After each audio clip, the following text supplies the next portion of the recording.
Hi everyone, welcome back to my channel. I hope everybody's doing great today, and for today's video, this is going to be the final part of my shawl cardigan part 3. This is the part of the knit and chill video series that I've been doing lately, and I get to showcase my final project, and I hope you all like it.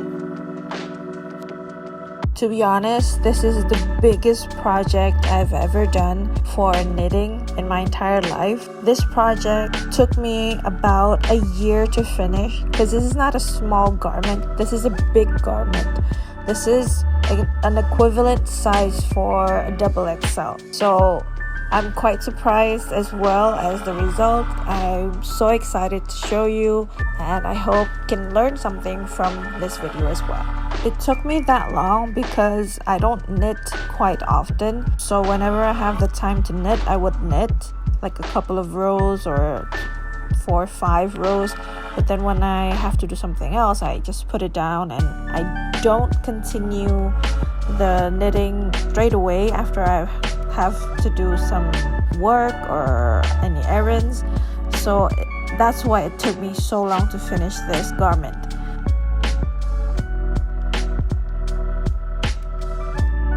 And also the other reason that it took me so long is because in the middle of doing this project, I decided to switch to a different method. I was knitting English style before doing part 3 of this cardigan, and then because it hurt my wrists to do that type of knitting, so I decided to learn how to knit continental. So that's why it took me a while to get used to the difference between the two types of knitting, and eventually I got the hang of it. But then again, it took me a while to get myself acquainted to the whole process of switching from English style to continental.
I hope you enjoy this video of the time lapse that I've been doing my project towards the end. And in the middle, I'm going to show you a little clip of me knitting in a really nice cafe in Jogja. I really enjoy knitting in public, especially in really nice places like this. So it doesn't make the process of knitting daunting and boring, but it actually makes it fun because I get to hang out and I get to know new places and stuff.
jadi alam.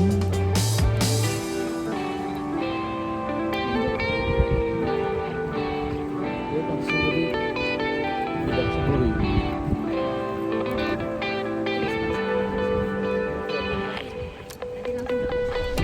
Masih toilet ya? Oh ya.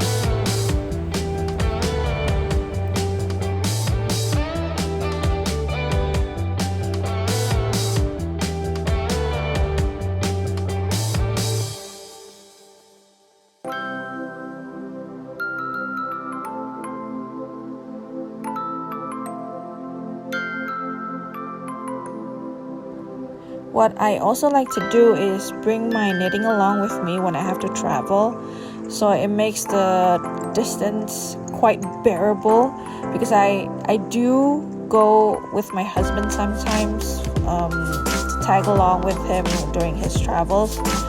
And when I have to wait for him in the car, that's what I'll do. I'll knit and just wait for him until his work is finished.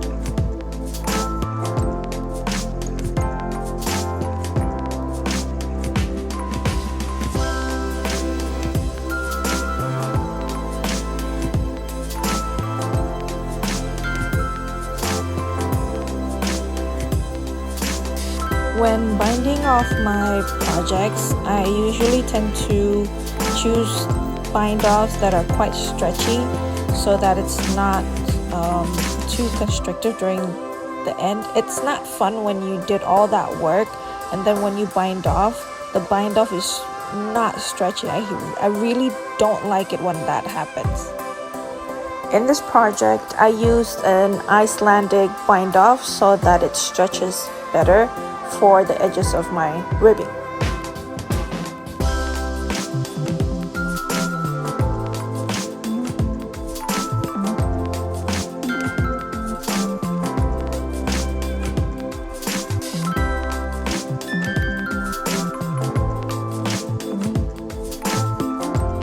I wish I can share a pattern for this shawl cardigan that I made, but since I'm new at knitting, I don't know how to do that yet, and I don't know how to make patterns in words or in a graphic style. So maybe in the future, if I do this cardigan again for myself, since this is not for me, this is for my sister, maybe I can be better at it and I can share at least a diagram for this pattern. When I started out this project, I actually didn't know how to do it. So every step of the way, each panel, I had to consult to YouTube on how to do things. Like for example, on doing the shawl, I had to use provisional stitches, and that's how I started doing the neckline. And then when I had to do the raglan and the sleeves and the back, I had to again consult YouTube and then do my countings and then working my way through all that.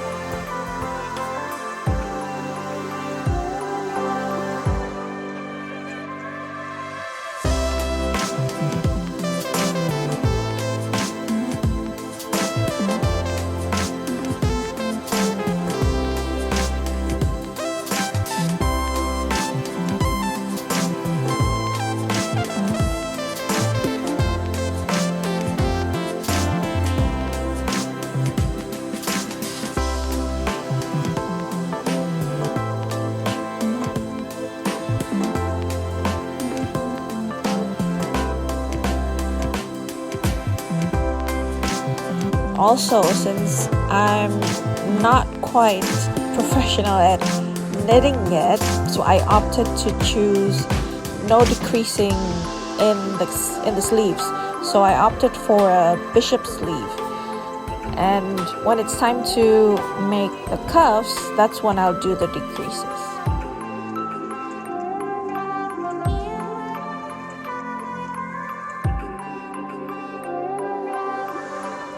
when it's time to do the cuffs, I actually don't know if it's the correct way to do decreases, but I actually just knitted 3 loops together.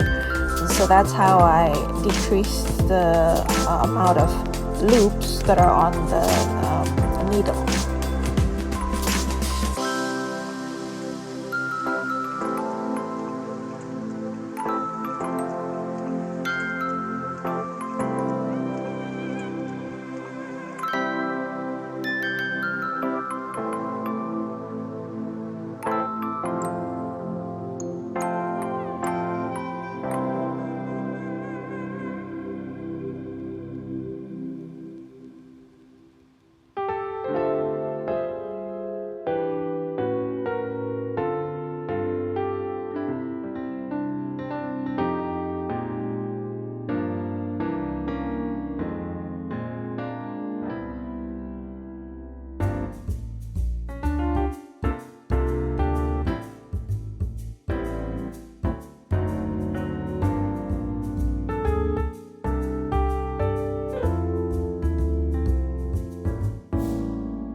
When I did the ribbing for the first sleeve, I actually forgot to count how many rows I did for that sleeve. So when I did the second sleeve, I just knitted the length that it was on the first sleeve. I just measured how much it was in centimeters, and I just did the same thing with the other one.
So that's how I did all my work for this shawl cardigan knitting part 3. I hope you enjoyed the video, and I would like to thank my husband for doing the video in the cafe, and I would like to thank my sister Fita and my brother-in-law Dimas for doing the final shots for this video.